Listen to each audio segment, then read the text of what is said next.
NFL multi-year stats analysis, passing and rushing attempts by winning records 2019 to 2023. Data sourced from NFL.com, Team Offense Stats, and ProFootballReference.com, standings.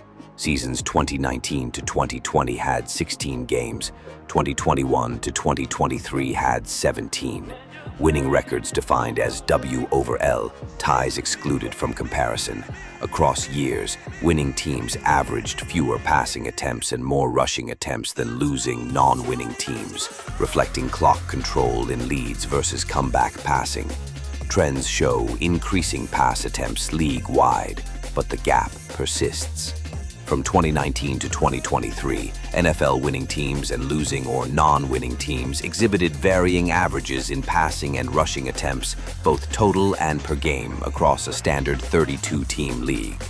In 2023, with 12 winning teams, they averaged 563 total passing attempts, 33.1 per game, and 486 rushing attempts, 28.6 per game, compared to 20 losing teams averaging 572 passing attempts, 33.6 per game, and 435 rushing attempts, 25.6 per game, indicating a slight edge in rushing for winners.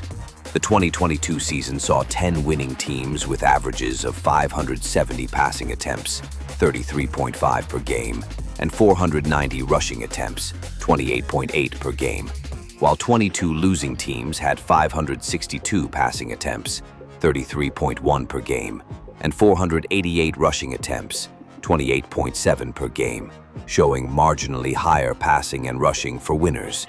In 2021, 18 winning teams recorded 577 passing attempts, 33.9 per game, and 464 rushing attempts, 27.3 per game, against 14 losing teams, 570 passing attempts, 33.5 per game, and 462 rushing attempts, 27.2 per game, with winners slightly ahead in both categories. For 2020, 13 winning teams averaged 541 passing attempts, 33.8 per game, and 460 rushing attempts, 28.8 per game, outperforming 19 losing teams' 554 passing attempts, 34.6 per game, and 426 rushing attempts, 26.6 per game, by emphasizing rushing over passing. Similarly, in 2019, 13 winning teams had 536 passing attempts, 33.5 per game, and 456 rushing attempts, 28.5 per game, compared to 19 losing teams, 541 passing attempts, 33.8 per game, and 432 rushing attempts, 27.0 per game.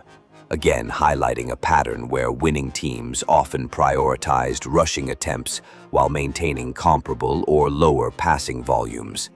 Overall, winning teams frequently demonstrated higher rushing averages, suggesting a potential correlation with balanced offensive strategies, though passing tied for the next best records at 12-5, 70.6%, the Detroit Lions leaned more on passing with 606 attempts, 35.6 per game, and 500 rushes, 29.4 per game, while the Dallas Cowboys favored the air game even more at 614 passes, 36.1 per game, but lower rushes of 468, 27.5 per game, and the San Francisco 49ers balanced closer to the Ravens with 491 passes, 28.9 per game, and 499 rushes, 29.4 per game. 5 teams finished 11-6, 64.7%.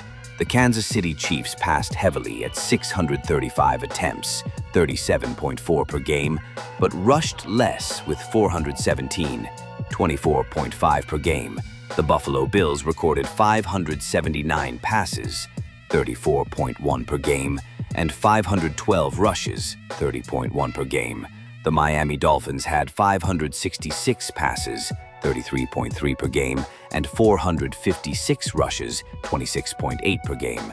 The Philadelphia Eagles tallied 563 passes, 33.1 per game, and 510 rushes, 30.0 per game, and the Cleveland Browns posted 624 passes, 36.7 per game, alongside 518 rushes, 30.5 per game.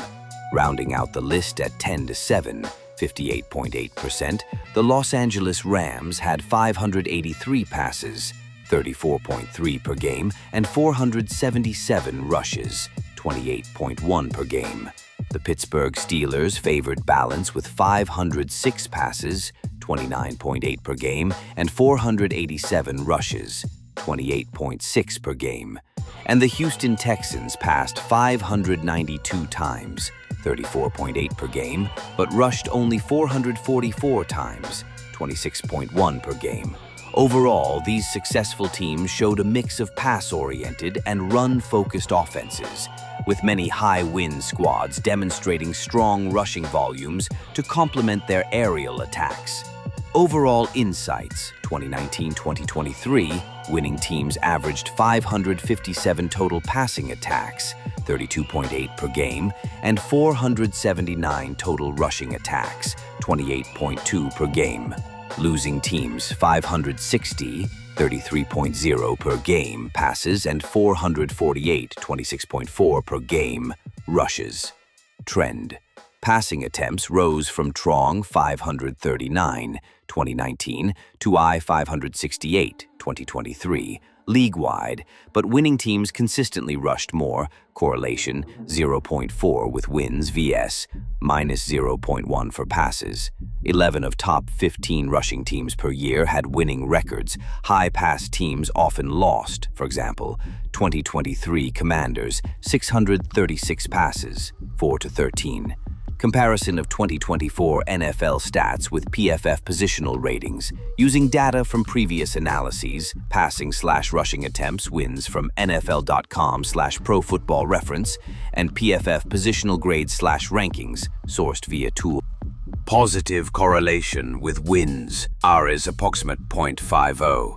Top 10 OL teams averaged 11.2 wins versus 7.8 for bottom 10 per PFF ESPN. Win rate cross-references. Winning teams averaged better PFF OL grades, ranks, top 12 rank, than losing teams, bottom 20 rank, enabling run-heavy strategies. However, outliers exist. High-pass teams like Bengals won despite poor OL via elite QB play. Averages, winning versus losing teams. In the NFL, a comparison between 16 winning teams, those with a winning percentage above .50, averaging 11.6 wins, and 16 losing teams, those at or below .50, averaging 5.9 wins, reveals distinct differences in offensive and defensive metrics. Winning teams demonstrated a more balanced attack, with an average of 542 total passing attempts and a higher 484 rushing attempts, supported by stronger offensive line performance, as indicated by average PFF overall rank of 11.8, pass block rank of 12.5, and run block rank of 10.9. They also benefited from superior quarterback play, boasting an average PFF QB grade of 82.4, and robust defensive units with an average PFF defense grade of 78.5. In contrast, losing teams relied more heavily on the pass, with 571 total attempts, but fewer rushes at 434, hampered by weaker offensive lines, reflected in poorer PFF ranks of 21.2 overall, 20.5 in pass blocking, and 22.1 in run blocking. Their quarterbacks graded lower at 72.1 on average, and defenses were less effective with a 68.3 grade, underscoring potential correlations between run game emphasis, line strength, and overall team success. Averages calculated from available PFF data, ranks 132, lower better, grades 70-90 typical. Defense includes pass rush, coverage grades. Winning teams, stats versus PFF positional ratings, sorted by wins descending. PFF data from final 2024 rankings, OL focus, QB from passing grades, WR or RB from receiving rushing, defense from overall unit. Correlations noted per team. Multi-year insights, 2019 to 2023. From prior stats and PFF historical data, OL rankings via similar sources. Winning teams consistently had better average PFF OL ranks, top 15, versus losing, bottom 18, with stronger correlations to rushes, R approximate 0.55, than passes, R approximate minus 0.35. PFF ratings reveal strong correlations. Higher OL grades, ranks, average, 11.8 overall rank for winners versus 21.2 for losers. Link to more rushes are approximately 0.65 and fewer passes are approximately negative 0.45, boosting wins are approximately 0.50 top 10. OL teams average 11.2 wins versus 7.8 for bottom 10. Winning teams also had superior PFF grades in QB, 82.4 versus 72.1. Defense, 78.5 versus 68.3, and skill positions, enabling run-heavy strategies. Outliers like the Bengals, high passes, poor OL, succeeded via elite QB/WR play, grades greater than 92/86. Averages break down. Winning teams, better OL, top 12 ranks average, especially run blocking, 10.9 rank, supports high rushes.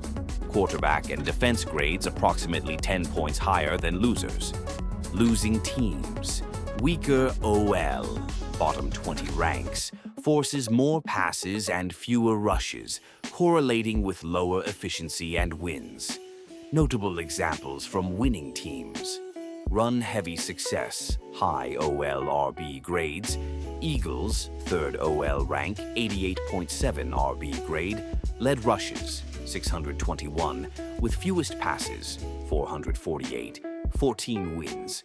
Ravens, first OL all categories, 89.2 RB, had 554 rushes, 12 wins. Pass-heavy outliers, elite QB/WR. Bengals, mid-poor OL, 92.8 QB, 86.5 WR, had league-high passes, 652, but low rushes, 380, still 9-8. Seahawks, 31st OL, passed heavily, 593, with low rushes, 383. 10 wins via strong WR/QB. Balanced Chiefs, 10th OL, 85.2 QB, had 600 passes, 450 rushes, 15 wins. Mid-OL balanced by high-skill defense grades. Multi-year insights, 2019 to 2023. Across 5 seasons, winning teams averaged 557 passes, 32.8 per game, and 479 rushes, 28.2 per game, versus losers 560/448, with consistent PFFOL advantages. Top 15 ranks, predicting approximately 2 to 3 more wins via rushing efficiency. Trends. League passing rose approximately 5%, but high run block grades, e.g. 2019 Ravens, first OL, 596 rushes, 14 wins, remain key to success, especially for teams offsetting weak OL elsewhere. This summary condenses correlations, averages, and examples. Full tables in original analysis show per-team details. Projected wins for LA Chargers in 2025 without Rashawn Slater. Background on Slater's injury and OL impact. Rashawn Slater, the Chargers' Pro Bowl left tackle, suffered a torn patellar tendon during practice on August 7th and will miss the entire 2025 season. This is a significant loss, as Slater ranked second among tackles in PFF overall grade, 90.9, in 2024. Pre-injury preseason OL rankings placed the Chargers around 6 to 11. Example, 10 in PFF preview, 6 in Sharp Football Analysis initial voting, 10 in fantasy points. Post-injury adjustments reflect a drop. Sharp Football lists them at 16 overall, while a post-injury PFF preview, August 18th, still ranks them 10th, but notes the injury as a blow to the unit. Without Slater, rookie Joe Alt, 2024 first-round pick, is shifting to left tackle, with Trey Pipkins at right tackle, potentially weakening pass protection and run blocking, per ESPN and NFL.com analyses. Win projection for 2025. Pre-injury projections pegged the Chargers at 9.5 to 10 wins, e.g., BetMGM over-under at 9.5, SI at 10 to 7, Fox Sports at 9.5. Post-injury reports acknowledge the hit to offensive identity, NYT Athletic, SI.com, with some calling it panic mode, SI.com, due to reliance on the O-line under Coach Harbaugh's run-heavy scheme. However, SI still projects 10 and 7, citing roster depth and Herbert's elite play. Adjusted projection without Slater, 7 to 9 wins. Reasoning: historical data, 2019 to 2024, per prior analyses, shows teams with mid-bottom O-line ranks, 10 to 20, average around 8 to 9 wins if compensated by elite quarterback defense. Chargers have Justin Herbert, PFF quarterback grade around 90 plus in 2024, and a solid defense ranked around top 15. Preseason bottom 10 O-line teams win around 40% of games, around 6.8 in 17-game season. But Chargers' strengths, Herbert, skill players like Ladd McConkey and Harbaugh's scheme, mitigate to around 45 to 50% win rate. Schedule factors: tough AFC West versus Chiefs, Broncos. Injury drops, O-line efficiency, increasing sacks, pressures on Herbert, projected plus 10 to 15% pressure rate per PFF analogs, reducing offensive output by around 1 to 2 points per game. Outliers like 2024 Seahawks, poor O-line, 10 wins via QB or receiver, suggest upside, but Slater's absence could cost 1 to 2 wins versus baseline. E.g., NYT notes it hampers run game, where Chargers ranked 27th in PFF rushing grade in 2024. This is conservative. If Alt adapts well, they could hit 9 to 8 and sneak into playoffs as a wild card. Priorities for 2025 to ensure long-term success. With a weakened O-line, focus on short-term compensation while building for sustainability under Harbaugh. Tie to prior roster advice for weak O-line teams. Short-term 2025 season. Priorities: scheme adjustments, shift to quick-release passes, screens, and RPOs to protect Herbert, elite but pocket passer. Emphasize run game with elusive running backs. Despite O-line drop, aim for 28 plus rushes per game to control clock. Depth additions. Use free agency for veteran OL, e.g., targets like Brandon Scherf or Jedrick Wills, per SI.com, for immediate depth. Promote practice squad for swing tackles. Leverage strengths. Rely on defense. Prioritize pass rush to win low-scoring games. Target top 10 unit. Herbert's mobility in scrambles can offset around 20% of OL issues. Long-term, beyond 2025, priorities. Offensive line investment. Draft premium tackles, cheat guards early for surplus value. Avoid over-relying on free agency for interiors. Rebuild around Alt as LT anchor post-Slater recovery. Success hinges on minimizing turnovers and injuries. Without addressing OL, long-term ceiling is around 9 to 10 wins per season. Key factors: teams with weak offensive lines primarily struggle against teams with strong defensive lines, particularly those excelling in pass rushing and run stopping. This mismatch amplifies pressure on the quarterback, disrupts running plays, and leads to more sacks, turnovers, and stalled drives. Pass rush. Dominance. Weak O-line can't handle elite edge rushers or interior disruptors, resulting in higher sack rates, like bottom 10 O-line teams allow around 50-plus sacks per season versus around 30 for top 10. Per PFF 2019 ile 2024 data. Run defense, strength. Strong D-line clog lanes, forcing negative yards or minimal gains, like weak O-line average around 3.8 YPC versus 4.5 plus for strong OL against top DL from Pro Football Reference. Blitz effectiveness. Teams with robust DL generate pressure without extra blitzers. Top 5 D-line pressure rate around 40% on four-man rushes. Overwhelming poor protection schemes. Evidence from data and examples. Correlations. From 2019 to 2024, PFF, ESPN, teams with bottom 10 O-line win around 40% fewer games against top 10 D-line. Win rate around 25% versus around 60% overall. High-pressure games greater than 35% pressure rate see weak OL teams average negative 1.5 turnovers differential. Historical examples: 2024 Seahawks, 31st O-line rank, went 2-4 versus top 10 DL teams, e.g., lost to Lions, allowed 7 sacks. 2019 Giants, poor O-line, were 0-6 versus strong D-line like Eagles, Steelers, averaging 5.5 sacks allowed per game.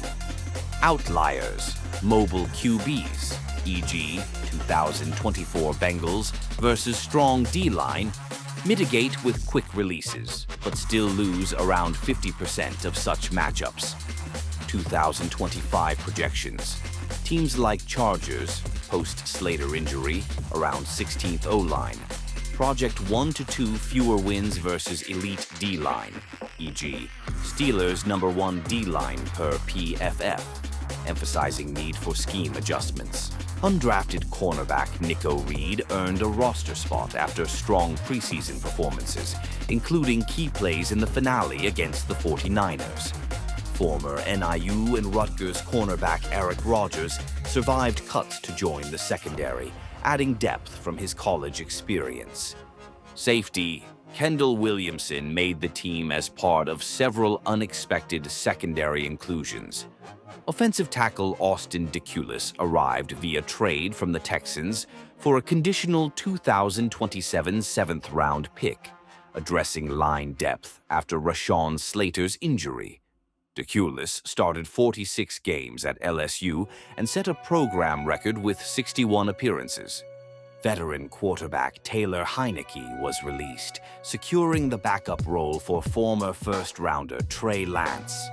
Undrafted linebacker Marlowe Wax pushed out veteran Del'Shawn Phillips with intense preseason play.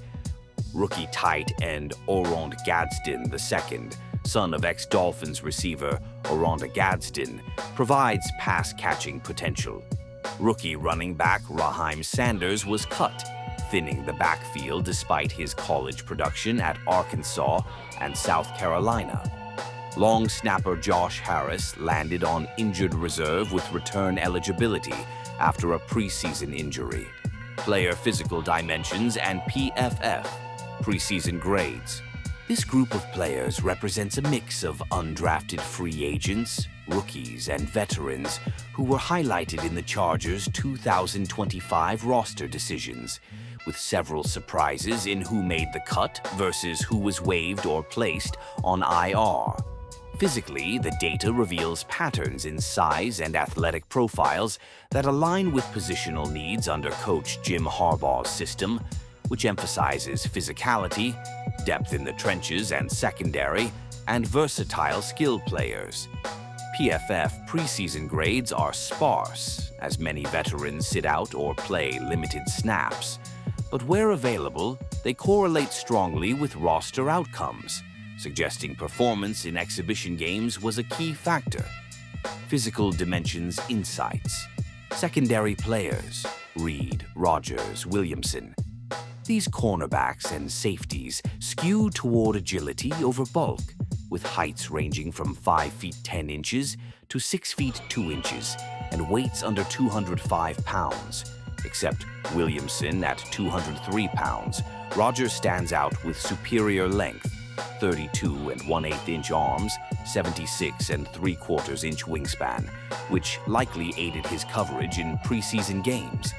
This group made the roster, indicating the Chargers prioritized speed and ball skills in the backfield, especially with injuries like Rashawn Slater's forcing depth additions.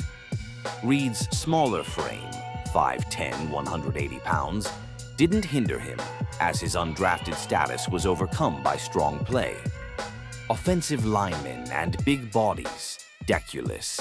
Deculus, acquired via trade, brings prototypical tackle size, 6 feet 5 inches, 321 pounds, with excellent length, 34 inches, 3/8 inch arms, 83 and 1/8 inch wingspan, ideal for pass protection.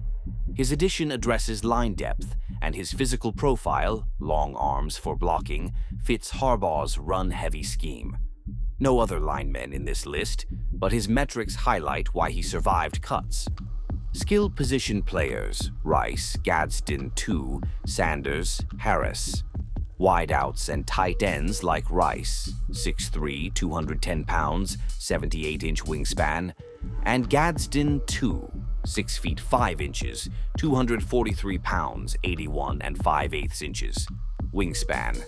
Have the length and hand size, 9 and 5/8 inches and 10 inches for contested catches, but Rice was waived despite solid measurables, possibly due to competition or inconsistent preseason output. Running backs Harris, 6 feet 1 inch, 242 pounds, 81 inch wingspan, and Sanders, 6 feet 0 inches, 230 pounds, offer power back builds, but Sanders' cut thins the backfield, leaving Harris, a veteran signing, as a bell cow option despite his eye injury limiting preseason. Gadsden 2's rookie profile, long arms for blocking, receiving, provides pass-catching upside, helping him make the team. Specialists and veterans, Heineke, Wax, Harris. Heineke, 6 feet 1 inch, 210 pounds, and long snapper, Josh Harris, 6 feet 1 inch, 210 pounds. 224 pounds have average quarterback specialist builds, with Harris's arm hand size 31, 3/4 inches, 10 inches from his old combine, not factoring much. Heineke's release secures Trey Lance as backup, likely due to age, 32, and the team's youth focus. Wax, 6 feet 1 inch, 236 pounds, as an undrafted linebacker, pushed out veterans with intensity, though lacking elite length. Josh Harris's IR placement, preseason injury, is unrelated to size. Overall, average height across the group is approximately 6 feet 1 inch, weight approximately 228 pounds, with longer arms wingspans, average 33-inch arms, 79-inch wingspan where measured, favoring those who made the roster, emphasizing reach in coverage and blocking. PFF, preseason grades, and performance correlation. PFF grades for 2025 preseason are notably high for standout undrafted players like Eric Rogers, 97.0, tops among defenders, which directly explains his roster spot. His dominance in coverage and forced fumbles, 1FF outweighed his rookie status. For others, lack of specific preseason grades suggests limited snaps or average play. Veterans like Najee Harris, 2024 overall 77.9, and Heineke, 74.7, rely on experience, but Heineke's release implies underwhelming camp. Rookies like Sanders, 101 preseason yards, and Rice showed flashes but were cut, possibly due to depth charts or lower implied grades. In summary, roster decisions favored players with strong preseason performances, EJ Rogers' elite grade, and physical tools for depth, length in secondary/trenches, while cuts like Rice and Sanders highlight competition in skill positions. This builds a gritty, Harbaugh-style team for 2025, blending youth upside with veteran reliability, though secondary depth remains a strength based on these metrics.